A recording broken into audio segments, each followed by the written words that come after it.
Alvin Faiz klarifikasi soal dirinya disebut tak pernah kunjungi Yusuf. Mantan suami Larissa Chow singgung soal kesibukan. Curhatan Larissa Chow tentang kondisi sang putra, Yusuf jadi bahan perbincangan. Larissa mengungkapkan jika Alvin Faiz hingga kini belum menengok Yusuf. Larissa juga memberikan klarifikasi jika sebenarnya mantan suaminya adalah sosok ayah yang tanggung jawab. Namun untuk urusan mendatangi sang anak, Larissa menilai Alvin masih sibuk. Bikin video ini kemarin-kemarin dan sudah lama diposting di TikTok. Saat itu sedang melow aja tapi all is well, aku berusaha yang terbaik mendidik dan mengasihi anak ini walaupun sendirian, tulis Larissa.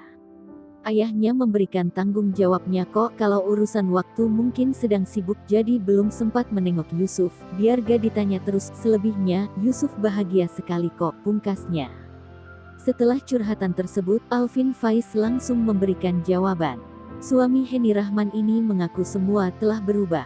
Namun Alvin Faiz tegas masih sangat menyayangi Yusuf. Ia juga beralasan sangat sibuk hingga tak bisa mengunjungi sang putra. Semua berubah, tapi tidak dengan sayangnya saya ke Yusuf. Terserah orang mau bilang apa, saya gak peduli. Yang kenal Sya lama pun tahu bagaimana sayangnya saya dengan Yusuf. Kadang saya nangis karena kangennya saya dengan Yusuf.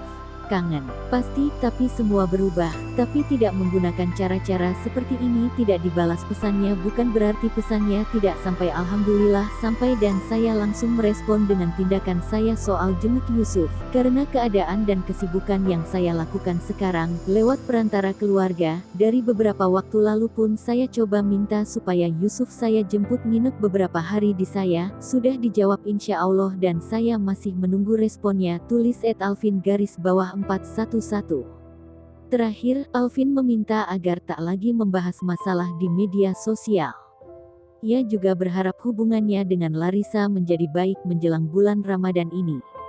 Lewat kesempatan saya minta satu hal di sini menjelang bulan puasa, kita isi hari-hari kita dengan sesuatu yang positif, kita perbaiki hubungan kita dengan untuk anak-anak kita. Mohon maaf lahir batin untuk semuanya, tulis @alvin_411.